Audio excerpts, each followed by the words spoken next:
Morning, grade 7. Nice to see you all. Well, I can't see you, but I hope you can see me. What I'm going to do this morning is lead you through this recipe, which is on Sector. I've retyped it for you with clearer instructions. It's called Pizza Lunch Loaf, and the copy that you will see on Sector has some sections in red here in the ingredients list, and the ones which are in red are things that you have to prepare before you actually start to bake this lunch loaf. So that means that you need to grate cheese, slice onion, chop up salami, cut in half olives, and chop up sun-dried tomatoes, chop parsley, tear up basil leaves, beat up eggs. So those are the things that need to be done before you start to put it all together. So get everything out in front of you as I have done here, and it does take a bit of time. So, and there's a few things that I've substituted because I haven't got exactly what the recipe asked for, but because we're at home and not going out very much, I'm making do with what I've got, and that's what we all do all the time. So the first thing I want you to do is have a good look at the recipe and check that you've got most of the ingredients. And I'll talk to you about variations, but the things that you don't change is the number of eggs and the 1 1/4 cups of flour and your oil and milk. So keep those proportions and measurements the same, and then you can vary the flavourings that you add to it. The Pizza Lunch Loaf recipe came from this Food Ideas magazine, and this was published at the beginning of the school term as an idea for lunchbox food, and that's what attracted me to it. And it showed us here Mexican lunch loaf, which I've made, and it's in my freezer, and it's rather nice. It's made with polenta, and it's a really good one for me that doesn't eat gluten. This one, cheesy macaroni lunch loaf, I didn't like that at all, but I had to make it to find that out. And the best one of all, the one for you, is the Pizza Lunch Loaf here. So you'll recognise the ingredients are kind of pizza ingredients. They are cheese, sun-dried tomatoes, olives, spinach, salt and pepper, Parmesan cheese, mozzarella cheese, cheddar cheese, and some other flavourings, another Italian flavouring, pesto, that's made with basil, but I'll talk about that later. So that's where this came from. I've retyped it, as I said, for you in a better, easier to follow form. So the next thing you would have to do then, once you've got everything weighed out and chopped and ready to go, is you need to grease and line your baking tin. This recipe makes quite a big lunch loaf. And so what I'm doing is taking a pencil and drawing round the base of the tin. It'll make a big loaf this size, so you'll get at least 10 chunky slices of this that you could then take to school, a slice of that with some cheese or ham on top, wrap it up, and you've got something a bit reminiscent of a pizza to take to school. So if you don't have a tin that size, I can show you some alternatives. You might have 2 tins smaller than that, like foil takeaway dishes. It will fill 2 of those. Or you might have miniature loaf tins like that. Those would be really nice to have one each to take to school. Or you might just use it in muffin cases like that, in a muffin tin. So there's lots of different ways to make this loaf. If you have the choice, I'd make it in the big loaf, and it just works better that way. But we've always got to work round and with what we have. So you may have noticed that I placed the loaf tin right up at the edge of the paper, and in fact if I do it this way, then I'll show you. There's going to be a strip of paper left. So you see, I take it up to there, cut round it, and there's going to be a whole strip of paper left along there. That's kept for lining other loaf tins. So don't put this in the middle of the paper and cut, because you waste a lot of this paper. It's expensive and it can usually be used again. You'll have seen me turn it over and use it for the next class quite often. So there we are, we've cut the bottom out, cut the base out. Now a little bit of oil on the bottom, that makes the paper stick to the bottom of the pan. See, just that much. If you put in too much oil, you'll end up burning the loaf because the loaf will end up frying in too much oil. So there we go, pastry brush. If you don't have any oil at home, rub this with a bit of butter or margarine all over the bottom and the sides of the tin. Another splash on top of the paper.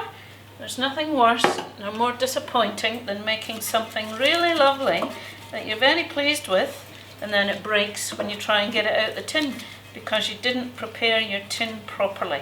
So if you don't have oil, melted butter will do, or a butter paper, the paper that the butter comes in, rub that all around the tin. So there's the tin ready. So your instructions say, it says, I think it's step 1, get your oven on at 160, which I've got here. Prepare the ingredients in red, we've done that there. Line the base and sides of a loaf tin. Well, for simplicity today, because this is a good tin and I know it's fairly good quality, I haven't done the sides. But for this one, I quite like this shaped tin as well, and I have done the sides too. So I may actually just use this one. So that's how you would do the sides too. You put your paper in and fold it so that it doesn't flop over in the oven. Actually fold it along the top and it keeps it open for when you put your mixture into the tin. So I've shown you a few different versions of how this can be done, but don't forget to grease under the paper and on top of it, and certainly up either side at the ends. Make sure you do that so that this lovely loaf comes out of the tin when it's ready. So there we are, we'll just see how much mixture it makes and then I'll decide. But when I made it to test the recipe, it was in a tin that size. So let's see how much mixture we get. Alright, so the next thing you do, it says step 4 we're at now in the recipe. Sift the flour into a large bowl and add all the dry ingredients. Now when you've made muffins with me before, when you made apple, banana and chocolate chip muffins, do you remember? We had a wet mix and a dry mix, and this is pretty much the same. So this is my dry mix. There's 1 1/4 cups of self-raising flour. Quite hard to get flour at the moment. If you can't get it, use plain flour and add 2 heaped teaspoons of baking powder. Not baking soda, baking powder. They're 2 different things. So baking powder is made up of baking soda and cream of tartar in the correct proportions. So don't mix up baking powder and baking soda. It's baking powder you want if you've got plain flour. But I've got self-raising here. Then I'm going to add, the recipe says, add the cheese, onion and salami. So a cup of cheese, I think it is. Yes, a cup of grated cheese. So I've got mozzarella cheese there and some other. I've used up all the ends and pieces of cheese that were left in my cheese box that were drying out a bit. Weren't nice enough to put out on the table for people, but good enough for cooking. So I've grated up all the ends of the cheese and that goes in there. Don't waste anything if you can possibly help it. Right, so there's the cheese. The next thing is the onions. Now, I didn't have any spring onions, so I'm just going to leave them out. The other thing is I didn't have 12 slices of salami, but I did have chopped ham, and I did have some pancetta that was in the freezer from a recipe that I made recently. Pancetta is a type of Italian bacon in some ways. You can eat it raw or cooked. Anyway, so I've made up a reasonable amount of cold meat to put in there. You could use bacon if you haven't got salami. So it's a great recipe because you use what you've got as long as you keep the proportions of the flour and egg the same. Right, then sun-dried tomatoes or semi-sun-dried. The way I bought those, they happen to be already sliced. So I'm going to put all of those in. Anything that's semi-dried or dried, it concentrates the flavour in them. So if I put in slices of fresh tomato, the mixture would be quite wet, but these are drier, but they have more flavour because it's a bit like cordial. You wouldn't drink the cordial out the bottle the way it is. It needs to be mixed with water. Well, this is a bit like tomato cordial in some ways. It's a very concentrated flavour. And then, because I knew I had an alternative, because I didn't have onions, I do happen to have quite a lot of fresh spinach in my fridge.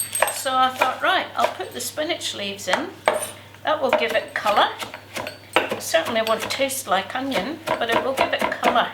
Remember the rules? Straight fingers over the top when you're doing this, if you're chopping over something. Point stays down and the handle end of the knife moves. These fingers stay on the top. Keep them straight. If you relax and look away and chat to your friend, your fingers relax and you might catch the back of them with the knife. So watch what you're doing.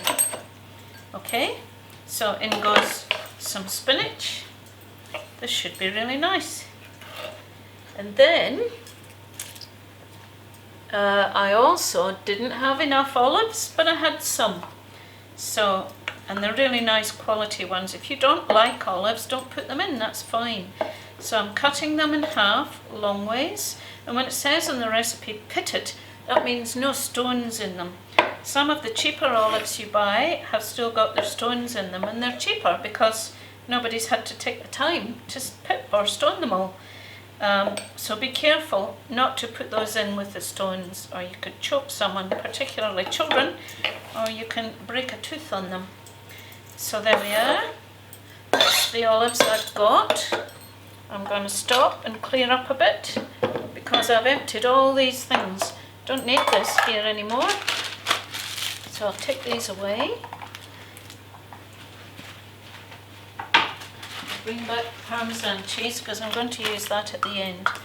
Alright, remember I'm always... parsley. I forgot. I picked this from the garden just a little while ago. So I don't have any basil like the recipe says. Remember, fingers tucked under, your thumb behind your fingers and your elbow out a bit. Don't hold anything like that, remember? So fingers tucked under, your thumb behind your fingers, and chop the parsley. It would be good if you have it. If you haven't, some dried herbs out of your cupboard might be good. But remember, a bit like tomatoes, dried herbs are very concentrated in flavour. You only need about a teaspoon of dried herbs. So if I was putting dried parsley in, I might only put in about a teaspoon of dried parsley. Because when it's reconstituted with a liquid, it will have quite a strong flavour. But the fresh is really lovely to have. So again, the point end down, and the handle end of the knife moves. So finally chop that, keep your fingers straight across the top, and then put that in. This is going to be lovely, lots of greenery in it. There we are. Right, I'll take this away now.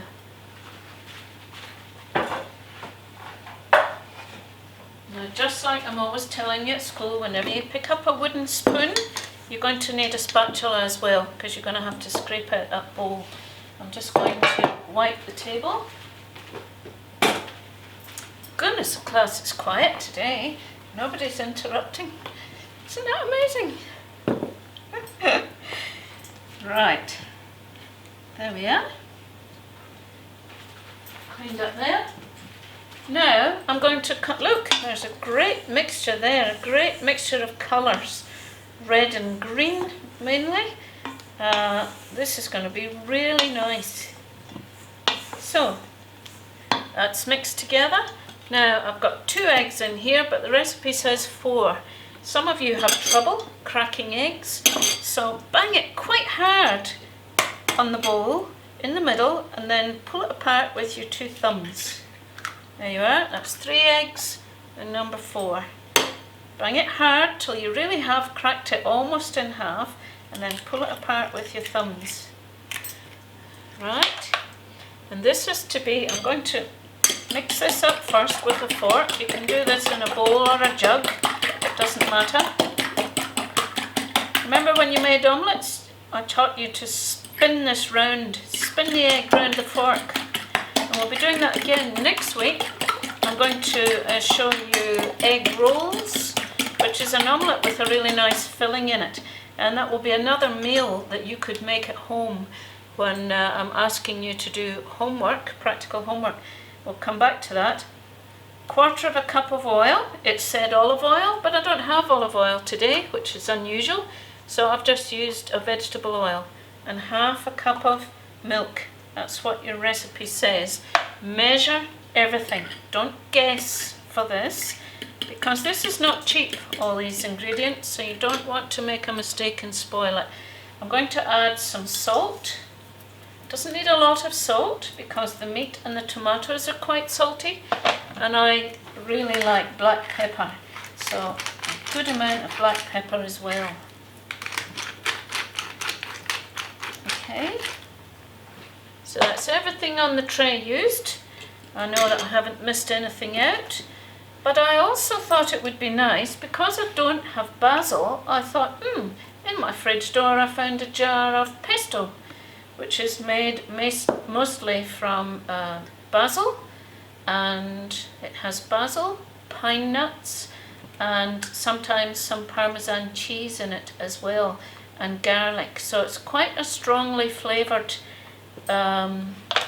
paste with a basil base that's really nice. So that's another way to substitute flavours, because I don't have fresh basil. The basil pesto will help the flavour. Now, the recipe says mix everything together and make a well in the centre. That just means a hole in the middle. Pour in your mixture all at once, all that liquid at once. Use your spatula. Don't put half an egg down the sink. Nobody can afford that at the moment. And then mix it gently. Do you remember when we made muffins? Don't over mix. This is not something to batter and bash around the bowl. You mix it until it's all incorporated and there's no dry flour left at the bottom of the bowl. Do you see that? That is probably enough. There's no dry ingredients left at the bottom. Alright, so there we are. We've done it. We've made a pizza loaf. I think I'll put it in here. I'm not sure there's enough for this tin. It might make it a bit low and the slice is a bit thin. I think it's better to have 10 decent slices than 15 puny, disappointing ones.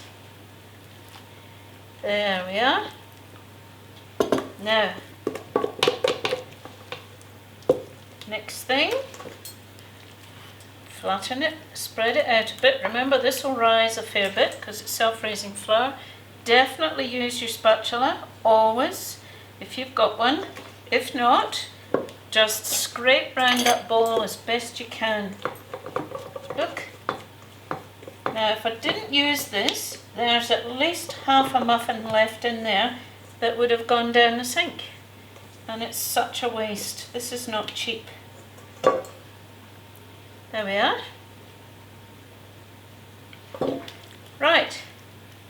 That's ready to go into the oven, and it will take, the recipe said, the original recipe said about 50 minutes. I found this was ready in about 40, but it depends on your oven.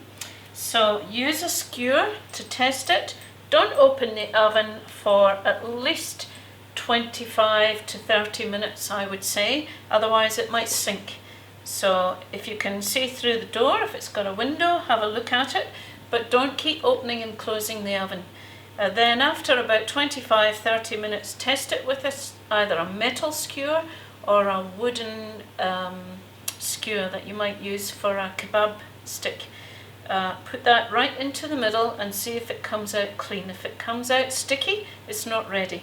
But before this goes in the oven, I just happen to have something I really like, shaved Parmesan. You don't have to have this on top at all, but if you've got that, put it on top, or you could put grated cheese on top. but it's perfectly fine with nothing else on top. It's got lots of colour and flavour. So there it is, ready for the oven. Okay, so remember, you can do it in different size tins or in muffins, whatever way you like, and substitute things if you need to. Watch your knife use. When you come to cleaning up, same rules apply at home as at school. Do not put the knife in the sink. Everything to the left of the sink that's dirty for washing up. And when it comes to time to wash the knife, have hot soapy water in the sink and wipe it like that, with the blade pointing away from your hand. We've done plenty of practice with that now, so don't drop it in the sink. But you need to fill the sink with hot soapy water. Okay, I'll be back later when this comes out the oven. You go and see what you can do with your recipe. Any problems, you can email me through Sector, and when you've got anything ready, please send it to me through Sector as well. Okay, good luck, see how you go. Alright, that's the pizza loaf ready. It's been in the oven for 40 minutes and that looks rather nice. I'm testing it with a skewer, putting it in at an angle, and it comes out clean. There's no sticky cake on it. So that's definitely ready. It's quite well risen. It's not too soft and the skewers come out clean. So it must be ready. Good, I'm pleased with that. I won't take it out the tin until it's cooled quite a bit, or I might break it.